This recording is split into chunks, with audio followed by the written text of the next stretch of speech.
Olá, sejam todos bem-vindos ao PapoCast. Eu sou Solon Barreto, esse é o podcast da Holística.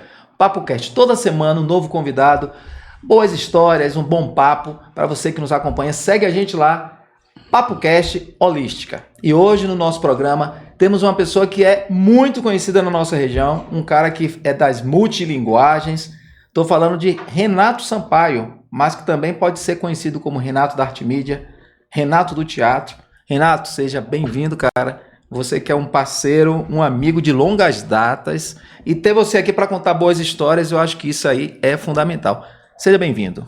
Muito obrigado, Solon. Obrigado, Pedro. Aproveitar esse estúdio, ficou muito bonito, ficou muito bacana. Sucesso. Contar das histórias, né? Renato, você é de Salvador, né? Está aqui há um longo tempo já em Irecê, então eu queria que você primeiro me falasse como foi essa vivência em Salvador, você que é das artes, né? A gente vai ter aqui um papo que a gente vai falar de todas essas áreas que você, além de você gostar, você faz por excelência. Eu queria saber de você como foi em Salvador que você iniciou essa vida artística. Solon, em Salvador eu comecei a fazer teatro e dança no Sesc Senac, do Pelourinho, né? Na verdade o Sesc tem em Nazaré e tem o teatro fechado e o teatro de arena lá no Pelourinho. Então eu comecei a fazer dança no Sesc de Nazaré e teatro em 1981 lá no Sesc do Pelourinho, né? No teatro fechado. Quem era o diretor da época? Era Cacá Nascimento. Cacá Nascimento. Que depois foi diretor de teatro da UFBA, né? Da UFBA, Cacá era da UFBA. Aí depois eu fiz aí já foi uma formação mesmo com o Fernando Guerreiro, né? Fernando Guerreiro, a gente pode dizer que Fernando é um divisor de águas do teatro baiano, né? Porque quando eu comecei a fazer teatro, né, minha namorada na época fazia teatro comigo escondida, porque os pais não deixavam. Né? E ir pro Pelourinho, antes da reforma do Pelourinho, era mais era zona de baixo meretrício. Mais agravante ainda para quem tinha essa ideia, né? De que o teatro era... E com o Fernando Guerreiro, que aí o Fernando Guerreiro veio com a Companhia Baiana de Patifaria, com a bofetada, aí mudou. Então eu digo que Fernando é um divisor de águas do teatro baiano, e ele é muito bom. Fernando é muito bom. Se tornou, inclusive, secretário, né, de Cultura de Salvador. De Cultura do município, né? Tem uma relação ali com o Gregório de Matos. Até hoje, né? Ele está envolvido na questão política também. Fernando é muito talentoso, né? Fernando Guerreiro é uma referência do teatro, né? Referência. Na Bahia, que está no Brasil. E aí, então, você começa ali, né? Mas aí fiz outros trabalhos também, independente do Sesc, independente de Fernando Guerreiro, fiz com Antônio Santos, fiz vários trabalhos lá em Salvador. E aí, isso na década de 80, 90, né? Aí em 2001 eu vim para Irecê. Você chegou em 2001 em Irecê. Mas aí eu já fazia dança afro, fazia capoeira e teatro. Sim. Né? Aí em 2001 eu vim para Irecê, disse, pronto, agora eu não vou mais fazer teatro. Aí chega aqui, conheço um cara chamado Solon Barreto, artista plástico de Salvador, né, que conhece pessoas, Sônia de Brito, né, que também era do Sesc Senac. Foi. E dirigiu um espetáculo meu, que coincidentemente, né, também já trabalhou contigo lá. E você, ela também dirigiu lá no Sesc Senac, né? E você conhecia, e eu fui te conhecer aqui, né? Aí voltei a fazer teatro aqui, quando? 2004, 2005. Você chegou Cheguei em 2001. 2001. Eu cheguei em 97, a Companhia Teatral Cara de Pau iniciou em 98. Salvo engano, você entra no terceiro espetáculo da companhia. Terceiro não, no quarto espetáculo. O primeiro foi Síndrome de Cinderela. O segundo espetáculo foi Herança do Nada. Aí depois vem o quarto, depois vem o Alto da Compadecida. Você entrou exatamente no espetáculo... Quem Vem Pro Jantar. Quem Vem Pro Jantar. E é interessante a forma que você entra no Quem Vem Pro Jantar, porque você fazia parte da produção, mas a gente já sabia que você era ator e trabalhava... nessa área, só que você já sabia praticamente o espetáculo todo. E Gideone, na época, que fazia a personagem da empregada, o mendigo, na verdade, o mendigo, ele precisou se ausentar por conta do irmão dele, que era Wagner, cantor, filé do forró, né? E ele estava na produção de Wagner. E aí, como ele tinha que acompanhar Wagner nesses shows, a gente precisou substituir. Aí você vem para fazer o mendigo. Quero que você fale dessa experiência, Renato. Foi uma experiência fantástica, porque eu já estava trabalhando na produção, estava sendo um Coringa. Isso. Né? No teatro existe o Coringa, aquele que conhece o texto de todos os personagens, né? Quando surgiu a possibilidade de eu fazer esse personagem, foi fantástico, porque viver o mendigo é uma coisa muito interessante, né? Porque interessante que eu ia para a rua, né? Antes do espetáculo, né? Eu ia fazer meu laboratório na rua, né? E as pessoas se surpreendiam, porque aqui em Irecê, naquela época, praticamente não tinha mendigos, né? Não, e via um mendigo lá e o mendigo tem invisibilidade. Isso. Né? Antes de eu entrar no palco, que o palco era rua para mim, ele passa despercebido, era né? teatro do invisível, isso, né? Teatro invisível, né? Que é uma coisa de Augusto Boal, né? Eu tomava um banho, ficava cheirosinho, malhava, me aquecia, as pessoas sentiam fedor, né? Interessante isso, né? E as pessoas se surpreendiam depois quando entrava no teatro, que começava o espetáculo, que o mendigo entrava. É aquele preconceito enraizado, aquela coisa que já é pertinente, né? Muito do olhar, né? Da indiferença. Renato, mas quando eu falo, só vale pontuar que quem vem para o jantar, eu fiz um mendigo. Depois, lá na frente, veio Férias na Prisão. Eu fiz um outro mendigo. Isso. A gente vai tocar nesse tema, porque assim, quando eu escrevo Férias na Prisão...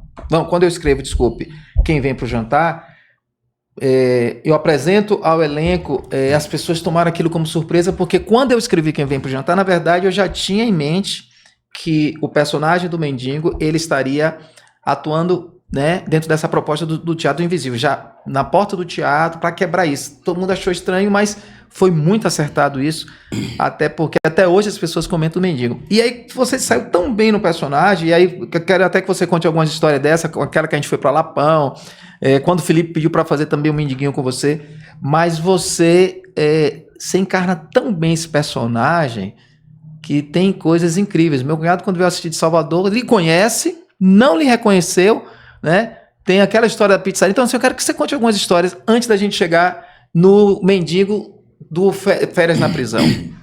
Solon, eu fiz com o Fernando Guerreiro, eu tive uma experiência muito bacana de fazer laboratórios, né? A gente mergulhar dentro da gente. Sim. E quando sair o personagem, né? Existe um processo de construção de personagem, né?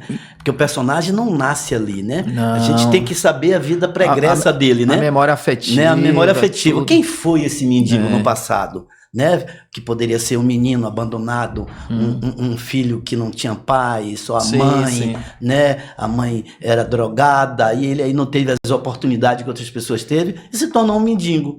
A partir dali surge um personagem, né? Então eu conseguia me sentir de fato um mendigo. E aconteceu histórias hilariantes, histórias interessantes, como por exemplo, nós estamos fazendo Lapão, aí o mendigo saiu pela rua, foi no banco, botou o cartão, tirou um dinheiro, todo mundo olhando, entrou no bar e tinha aquelas máquinas caça-níquel. Sim. Ele pegou, botou uma máquina caça-níquel ali, ou botou uma moeda na máquina caça-níquel. E a dona do bar fez, pode sair daí, não. E o rapaz estava bebendo, disse, deixa ele jogar. Ele fez, não, eu botei. Quando eu botei, caiu uma opção de moeda. Ela fez, eu vou chamar a polícia. O mendigo perguntou, vem cá, para prender ou a máquina? Histórias, inclusive a história também da pizzaria, que o dono da pizzaria era um dos parceiros, patrocinadores da peça, só que não sabia do personagem do mendigo que você fazia. Aquela pizzaria modelo que fica em frente ao colégio modelo, né? E você entra na pizzaria, pedindo, ele pede para você sair várias vezes, não lhe reconhece, né? E olha que ele conhece você, né? Como um Renato, mas não reconhece você travestido como mendigo. E quando acaba o espetáculo, a gente vai lá comer uma pizza, sentar todos, e eu falei, e aí? Ele fez, foi um movimento muito bom, muito bacana, mas teve um cara aqui que, né, importunou muito aqui meus clientes, e que você, depois né, falou que você era o próprio mendigo. E depois veio o mendigo do Férias na Prisão. Esse mendigo também, Renato, foi algo marcante, né? É interessante, Solon, que apesar de eu fazer o mendigo nos dois espetáculos, era um mendigo diferente. Sim. Ele tinha uma outra história. Ele tinha outra história de vida, né? Só para não esquecer, eu fazendo na rua, antes de começar o espetáculo, gente, é o seguinte, o espetáculo começava às 8h15, 7h15 eu já estava na rua incorporado no mendigo, então as pessoas que estavam chegando a gente tinha um público fantástico, né, fazia fila, as pessoas que estavam chegando para entrar no espetáculo, o mendigo ficava ali rodando e as pessoas olhavam diferente, e aí Leonélia foi assistir o espetáculo e quando passou, o mendigo pediu esmola a ela Não dou não. Aí ele disse, eu vou te fazer bem hoje à noite. Ela falou, fazer bem que eu vou chamar a polícia e tal. Foi interessante aquele, quando o mendigo entrou no palco, que ela viu. Interessante que ela não... As pessoas... Você disse, inclusive, que seu filho de Salvador não lhe reconheceu, né? Solo, porque é o seguinte, existe uma técnica corporal, né?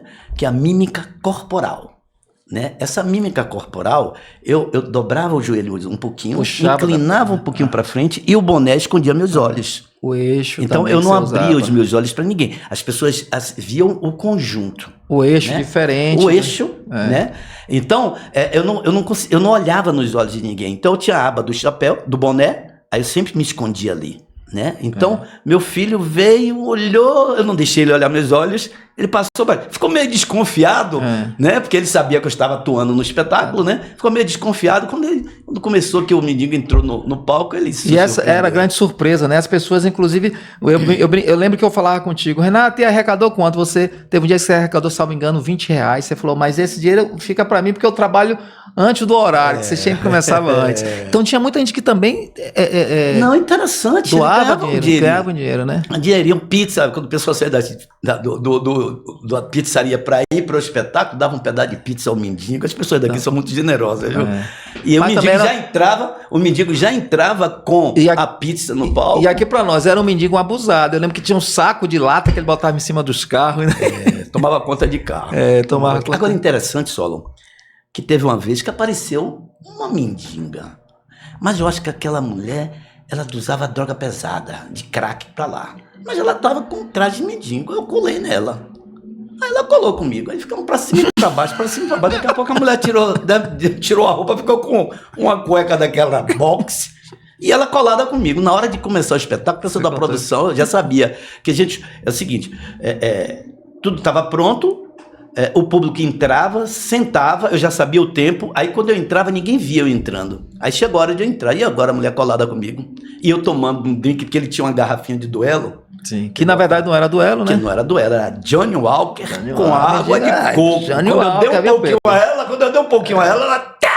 Aí queria mais, eu disse, não, vai acabar, porque eu deixava metade pra cá, pra rua, e outra metade para o espetáculo. Né? Mas eu sabia administrar isso, eu sabia a dose certa para tomar. Aí ela fez, não, eu tenho dinheiro aqui, eu posso comprar mais. Eu disse, não, alguém me chamou para entrar, ela ficou na porta querendo entrar, de cueca box. Imagine. Que coisa, aquilo foi inusitado. Muito inusitado. Renato, fala em inusitado, tem uma cena que aconteceu com a gente que foi o último espetáculo da temporada, Férias na Prisão, e que a gente entrou numa crise de riso, cara, você lembra? Tá. Aquilo foi fantástico. Foi natural e aquilo ali foi espontâneo. E foi porque aquele espetáculo é muito bom, né? O espetáculo acontecia dentro de uma prisão, né? E os presos faziam uma bagunça danada, dançavam, né? Tinha um patrocínio da Rádio Caraíbas e tinha uma apresentação. A locução, né? De Zé Bastos, de André. Espetáculo que a gente, inclusive... Essa crise de riso, Solon, foi... O mendigo parece que tinha acabado de acordar, ele estava dormindo, tinha acabado de acordar e estava tomando uma. Aí o Tony Bala estava do outro lado da cela e pediu para tomar uma. Aí ele pegou a garrafa e jogou, como no comercial. A garrafa foi certinho. Aí a gente entrou numa crise de riso. Foi muito divertido. Aí a gente entrou numa crise de riso junto com o público, né? Com o personagem, público, funcionou demais. Renato, aí a gente tá falando aqui desse processo seu do cara de pau, né? E aí tem Dona Claudísia, que é um personagem que você fez no espetáculo, um texto meu chamado Chá das 5. Chá das 5, que eram 4 amigas que se encontravam depois de 20 anos, né? Que aparece na internet, elas se reencontram pela internet, amigas de escola. Solteiras, e você faz Dona Claudísia, que é uma dona da casa. E o cenário é basicamente a sala da casa de Claudísia. E a gente manda fazer, né? Uma imagem sua, foto grande de Claudísia, uma foto grande de mulher, e bota no fundo do palco. Fala um pouco desse personagem e da história, que é aquela história da menina que vai trabalhar em sua casa, que vê essa foto depois. Creuza, né? Creuza é empregada. Não, pronto. Aí você mandou fazer uma foto grande, Tinha uma fotógrafa aqui antiga. Isis. Isis, né? Tudo na época do analógico, viu, gente? É. Uma foto grande, uma Estúdio de uma Isis. coroa linda, com cabelinho aqui assim. Aí colocamos lá essa foto lá que fazia parte do cenário. Era a sala da casa de Claudísia. Que é seu personagem, que era uma era mulher. Meu personagem, eu fazia uma mulher, né? E aí ela recebia as amigas, tinha ela tinha uma empregada chamada Creuza, que foi Gedeone, que fez divinamente, arrasou, muito bom. Esse espetáculo foi muito bacana, né? Eu fiz esse espetáculo só em homenagem à minha saudosa mãe, né? E aí essa foto foi para lá para casa. Então, foi, quando acabou eu falei, Renato, a gente não tem por que ficar com essa foto, toma de presente. Ele dei a foto com mesmo quadro que você não quisesse dar de presente, eu ia tomar. Na moldura. Aí essa foto uma vez eu botei lá em casa, no cantinho, aí a gente contratou uma secretária para fazer serviço doméstico lá em casa, e ela muito tímida, né? Quando eu entrava em casa, ela, pô, não sou Renato, tal, Dona Gal. Aí quando ela varrendo a casa, que ela viu a foto, ela fez assim, Gal, quem é essa? É a mãe disso. Aí Gal fez, é Renato, menina, ela fez, seu Renato? Queria saber o que passou na cabeça daquela mulher. Interessante que essa foto, Solon, eu tenho até hoje, um dia eu publiquei essa foto no Instagram. Aí a galera fez, pô, aí um amigo me fez, que mocré é essa? Aí eu disse, rapaz, ali é homenagem à minha saudosa mãe, porque eu tenho traços da minha mãe, eu também tenho meus traços femininos, porque eu sou filho da minha mãe. Gil falou isso uma vez, né? Gilberto Gil, né? Alguém perguntou, Gilberto Gil, esses traços femininos seu, o que se dá? Ele fez, se dá que eu sou filho de um homem e de uma mulher. Eu tenho um traço do meu pai e eu tenho um traço da minha mãe. Eu não posso negar que eu sou filho de uma mulher. Então, eu tenho um traço. Baby já dizia, né? Ser um homem feminino não fere meu lado masculino, perfeito, né? Então, eu tenho traços da minha mãe. Lógico que eu tenho traços mais masculinos do que feminino, mas eu tenho traços da minha mãe e adoro isso.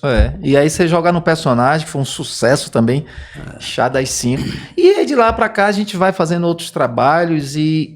Depois migra pro cinema. Pro cinema. Mas antes de chegar no cinema, eu queria que você falasse um pouco da Arte Mídia. Como é que surgiu a Arte Mídia? Que ano? Como é que deu esse insight assim pra...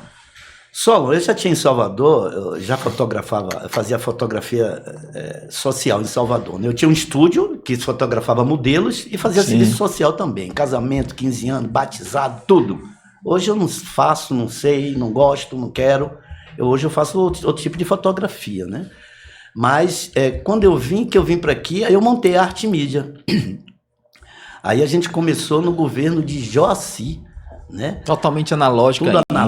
Tudo analógico, né? E a gente começou a fazer, acho que foi o primeiro a fazer transmissão ao vivo para telão, que já era uma novidade, botar 2 telões do lado do palco e ainda colocava retorno de vídeo no camarim. Inclusive você fala de telão, lembrar que quando a gente estreou o espetáculo Quem Vem Pro Jantar, a gente foi ousado na época que a gente colocou um telão e um data show. E só quem tinha um data show na época era Junior. Era Junior. E ele tinha um negócio de futebol. Ele emprestava a gente. Ele acabava o futebol, a gente corria, pegava o data show e levava pro teatro. A partir daí eu decidi comprar o meu primeiro projetor. Que a gente usou no espetáculo. Isso. Né? Aí depois veio o São João de Joaci, né? Então a gente já começou a fazer transmissão ali de forma analógica, trabalhando com cabo, RCA, muito fio. Quando eu dizia assim, que tem mais de 1000 metros de fio, ninguém acreditava.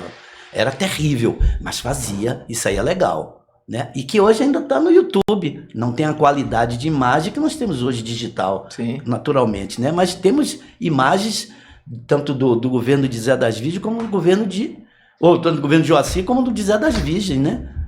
No governo de Zé das Virgens, vale lembrar que no primeiro São João, no governo de Joaci, de Zé das Virgens, foi em 2009, nós colocamos um estúdio em cima do palco e antes do artista se apresentar, nós entrevistávamos os artistas. Na época, a secretária de Educação era Margarete, que também fez parte da companhia teatral Cara de Pau. Aí tinha Arthur Antunes, Jotinha...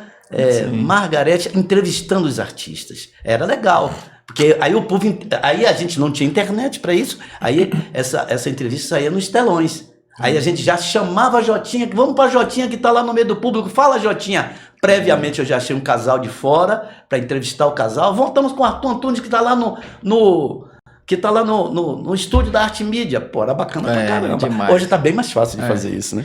Renato, você citou aí Margot, cara, e tanta gente bacana, né? Interessante, talentosa que passou pelo Cara de Pau.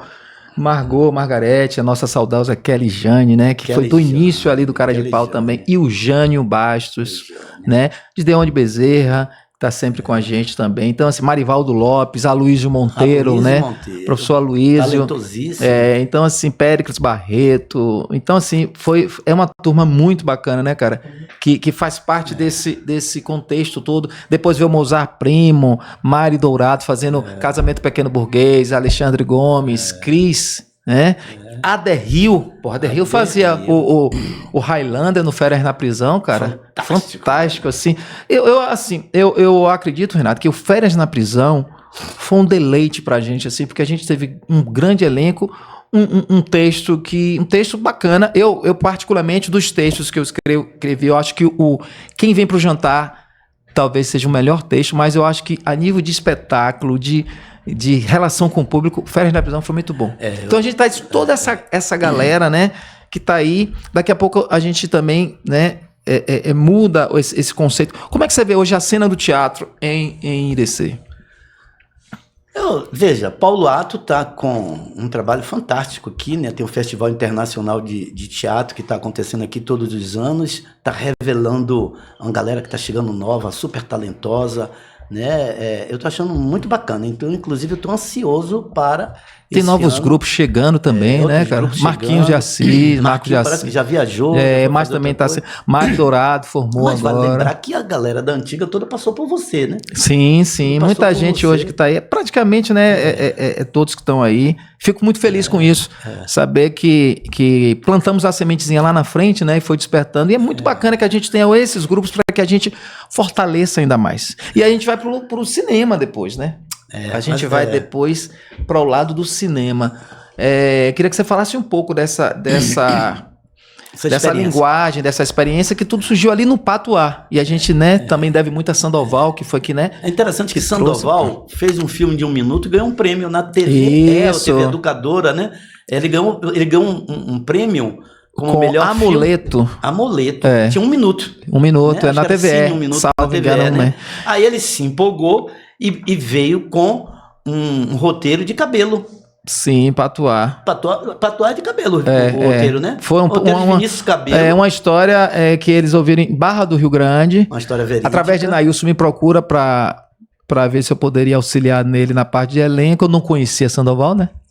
E dali foi quando eu lhe convidei, eu falei com ele, tranquilo, não vai ter custo isso, mas eu queria ter autonomia de montar o elenco. E foi quando eu lhe chamei, né? E aí, fala um pouco dessa experiência do Patuá, que foi maravilhosa. Foi uma experiência fantástica, porque a gente, quando fazia os espetáculos aqui, a gente cobrava ingresso, coisa que aqui hoje não se cobra ingresso para teatro. As pessoas não estão com o hábito de pagar ingresso para entrar no teatro. Antes as pessoas pagavam. Mas assim, algo que a gente precisa rever, porque o teatro ele precisa se manter. Eu conversei com o Paulo Alto sobre isso. Quando você não tem um apoio, né, de fomento, seja ele estadual, federal, municipal, caso do festival.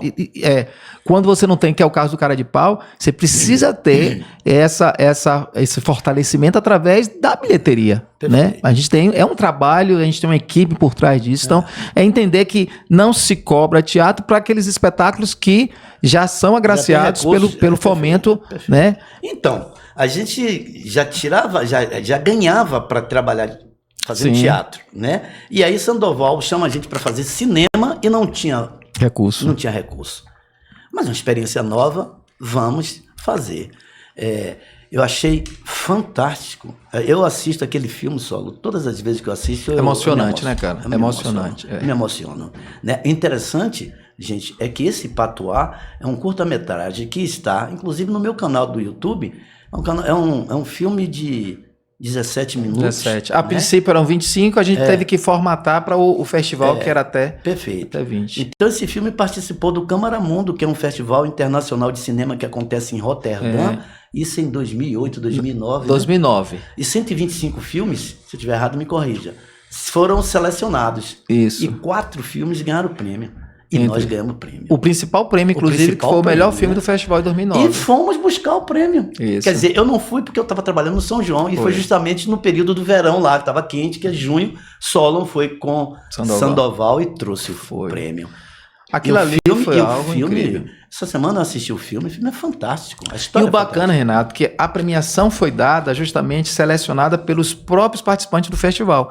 Tinha gente do mundo inteiro, gente da Holanda, da Itália, da França, enfim, Brasil. E esses próprios participantes é que votavam e escolhiam o melhor filme. Então, pra gente foi uma surpresa muito, muito interessante quando o melhor filme do festival foi o Patuá. Mas como você falou, foi um filme, foi uma experiência nova, muita gente que nunca tinha nem feito cinema, nem audiovisual, como era o caso de Jones, Samara Alcântara, também um nome forte hoje no teatro, Johnny Samara, Felipe, Ítalo Omar, né, que foi um show, aquela cena elenco, final. Eu acho que a escolha daquele elenco ali foi muito feliz. Que eram alunos meus da companhia de teatro da Fundação Bradesco. Então, quando ele me deu essa autonomia de montar um elenco, eu já fui com o meu olhar das pessoas que eu sabia que podiam dar conta. Maria Ivaldo Lopes, Périx Barreto, você, Tailane Feitosa.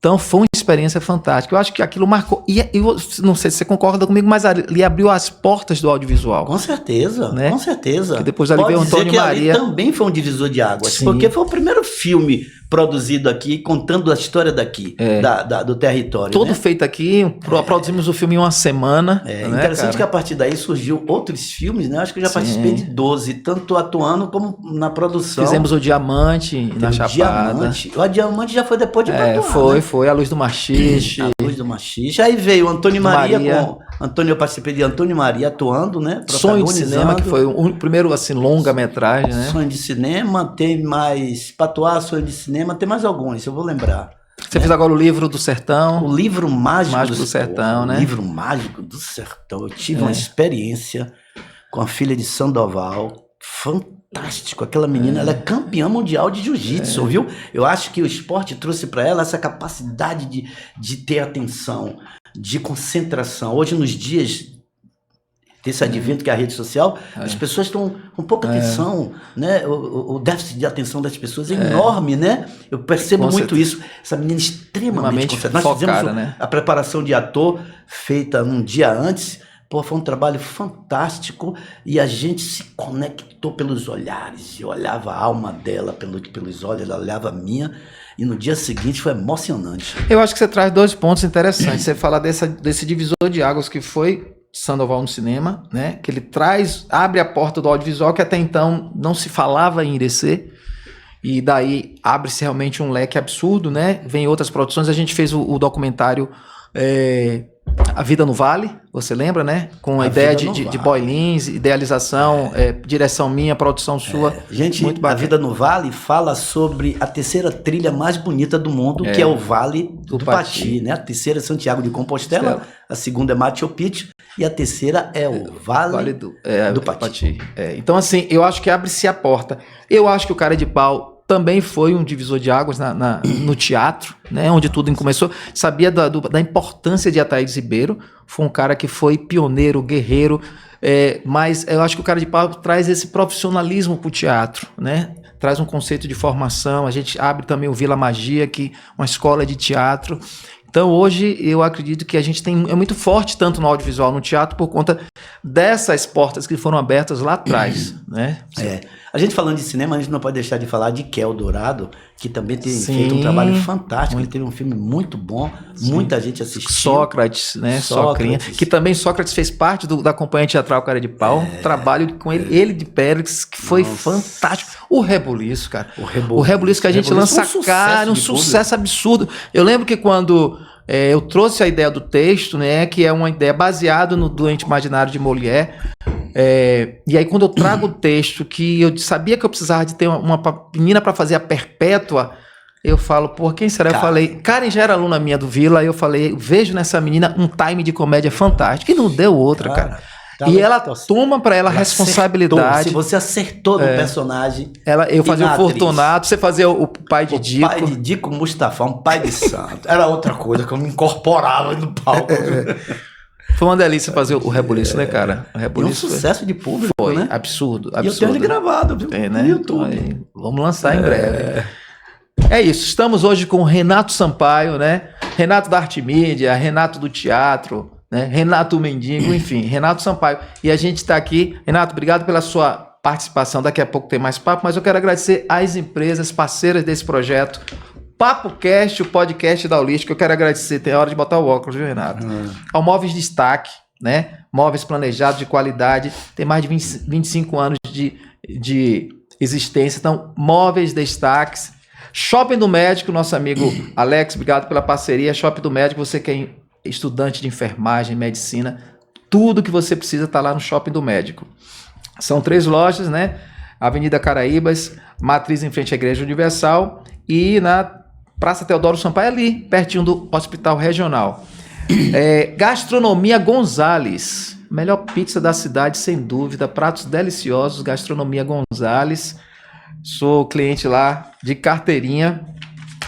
Agradecer a Alf Madeireira, nosso amigo Beto. Alf, tudo que você precisa para construção, cobertura, telha, Alf Madeireira. Gel Comercial, 49 anos, referência, distribuição de insumos na Bahia toda, Alf Madeireira e Gel Comercial. A Gel Comercial, gente, ela tem 9 lojas no estado e hoje já está entrando com a nova loja em breve em Petrolina. Então, vai romper as fronteiras, vai sair da Bahia, já está indo para Pernambuco.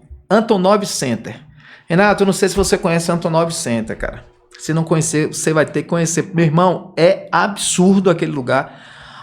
Não é academia, é muito mais do que uma academia, é um conceito de saúde. Antonov Center veio assim para... Pronto, é mais um divisor de águas em se tratando de qualidade de vida. Antonov Center, vale a pena conhecer. Fica ali na 1º de janeiro. Em frente ao shopping, né? Em frente ao shopping, né? É como se fosse um shopping, né? Porque é um centro de lojas também. Estamos com ele, Renato Sampaio. Renato, indo para a nossa última parte do nosso bate-papo, do PapoCast, você é um cara que gosta muito de esportes radicais, né? O cara é mútil, viu? Fala um pouco disso aí. Como é que despertou nisso e qual foi a primeira experiência que você teve com os esportes radicais? Solo, quando eu tinha um estúdio lá em Salvador, eu fui convidado pelo um pessoal da Polícia Militar que eles faziam treinamentos fazendo a técnica rapel, que é a técnica de descida, né? E eu fui contratado para... Eles tinham um curso, que a pessoa ia lá, tomava um curso rápido na sexta, e no sábado ia descer ali numa torre que tem ali, Simões Filhos, perto da Ceasa, tem uma torre ali, acho que é de 30, 35 metros, e eu ia para fotografar. E aí eu fui convidado para descer, né, para fazer o rapel. Eu disse, rapaz, eu adorei, um medo enorme, eu adorei. A partir dali, eu passei a ser o fotógrafo oficial do grupo de rapel, e depois montei um grupo de rapel para mim também. Então, naquela época, como não tinha câmeras digitais, tudo era analógico, quando eu chegava, eu disse, pô, porque você descer de rapel pela primeira vez e não tirar uma foto, no dia seguinte, quando você contar no trabalho, ninguém vai acreditar. Ninguém acredita. Eu desci o elevador Lacerda 2 vezes porque eu era fotógrafo. Né? Porque para descer o elevador Lacerda não podia. E tinha um cara lá que tinha uma loja, ele conseguiu uma autorização para descer. E só ia descer ele mais 2 ou 3 pessoas.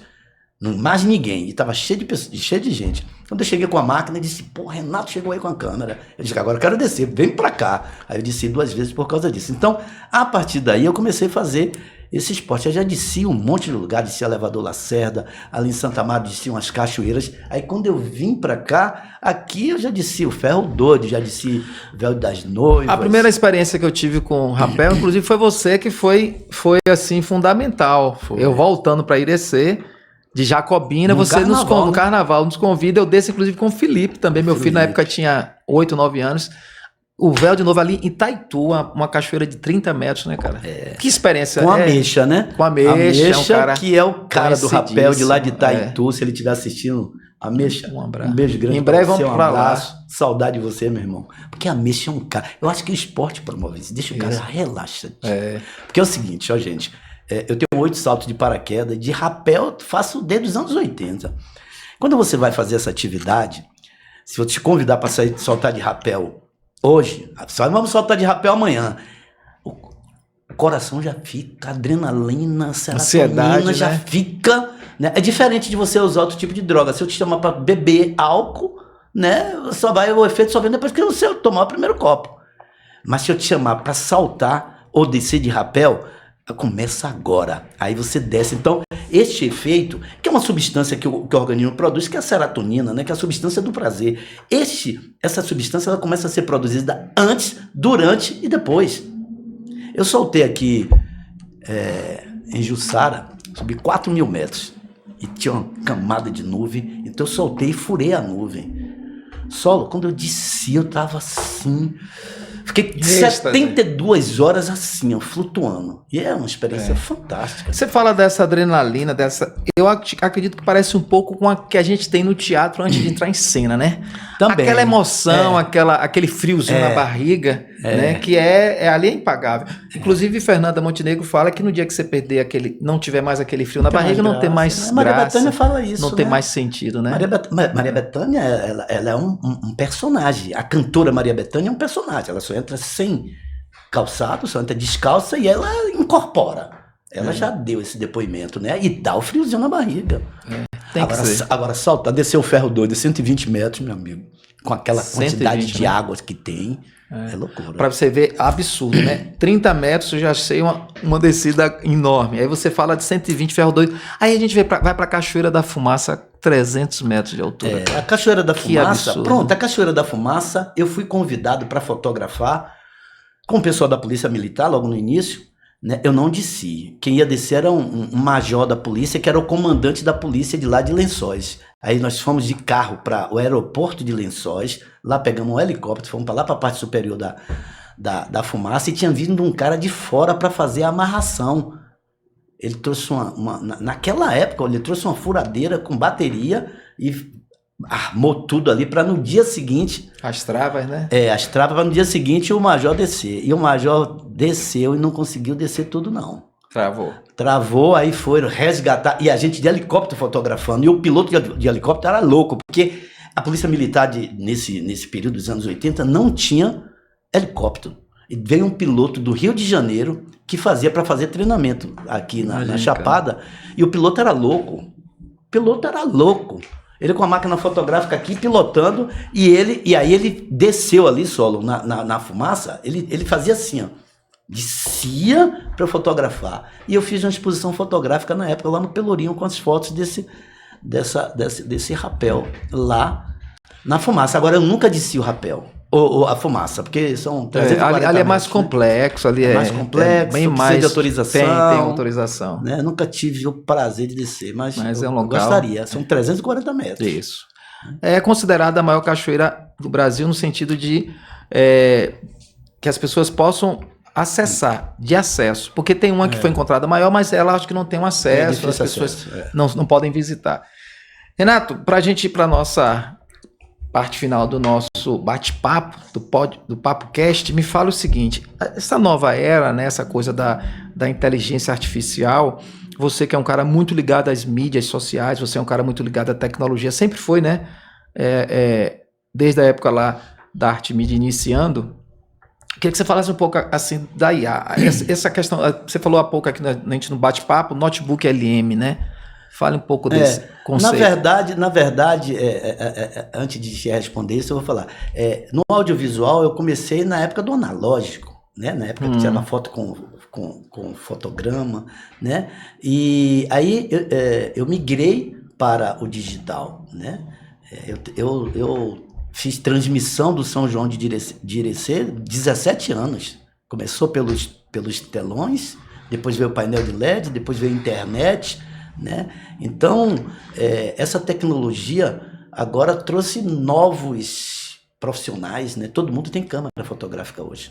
Quando eu tinha câmera fotográfica que eu chegava, todo mundo me paparicava. Hoje todo mundo tem. Hoje você não precisa de celular para falar, claro, você precisa de uma câmera fotográfica. Abriu esse leque, né? Então o audiovisual hoje, todo mundo tem uma câmera, todo mundo edita, e eu acho legal todo mundo isso, digital, né? Influência. Aí, por exemplo, no meu caso, eu já migrei, já me especializei em fazer documentários. Né? Fazer documentários, porque tem uma galera nova que está chegando fazendo audiovisual e fazendo bonito pra caramba, né? Agora tem que estudar, mas hoje facilitou muito, né?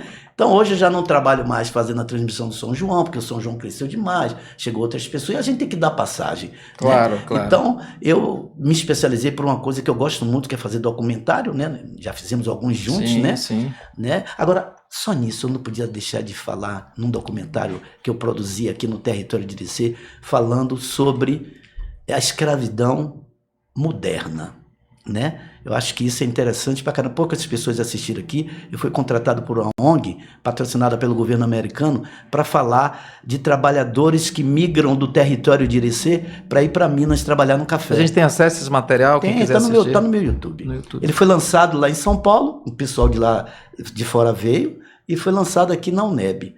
Então, pessoas que migram do território de Irecê para Minas para trabalhar no café. E uma boa parte deles trabalham em situações análogas à escravidão. Então nós fomos entrevistar essas pessoas para retratar como eles vivem lá, né? E até hoje acontece isso. E a gente fica a se perguntar por que a dificuldade de trabalhadores rural aqui no território de Irecê, se vão cerca de 1.000 trabalhadores todos os anos para o café em Minas. Qual é o nome do documentário? O Café que Transforma Vidas. Pronto, você que está nos assistindo, procure lá no YouTube o Café que Transforma as Vidas, Renato Sampaio, além de outros como A Vida no Vale, né, Renato? Tantos outros documentários, vale a pena. Para atuar o filme também você vai encontrar lá nas mídias sociais. Renato? Pronto, para me achar o canal no YouTube, Solo, onde tem vários documentários e tem filmes nossos também, Renato Sampaio Arte Mídia no YouTube. Aí você vai ver alguns trabalhos nossos, né? Renato, eu quero assim agradecer. A gente ficaria horas e horas aqui, né? A gente sabe que você tem muito papo, muita história boa para contar, mas você vai voltar em breve, até porque vem novidade por aí, né? Logo, logo o Cara de Pau volta, tem muita coisa. Então eu queria que você, antes da gente encerrar nosso bate-papo, eu vou só fazer uma referência aos nossos parceiros. E aí tem uma missão para você no finalzinho, tá bom? Então a gente quer agradecer mais uma vez a Móveis Destaque, ao Shopping do Médico, a Gastronomia Gonzales, Alf Madeireira, Gel Comercial e Antonov Center, nossos parceiros. E se você gosta do nosso PapoCast, se você quer continuar seguindo, vai lá, Holística PapoCast. Lá você vai encontrar todos os episódios, a cada semana um novo convidado. E hoje estamos aqui com o Renato Sampaio, Renato da Arte Mídia, Renato do Teatro. Renato, para a gente encerrar esse nosso PapoCast, esse nosso papo maravilhoso, eu quero que você indique para quem está nos assistindo ou um livro ou um filme que Renato Sampaio indicaria e por quê?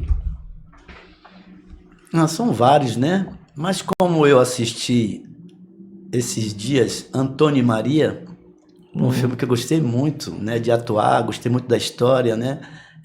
Estreitei minha relação, porque fala de uma família daqui do território de Irecê, uma família especialmente de Canarana, né?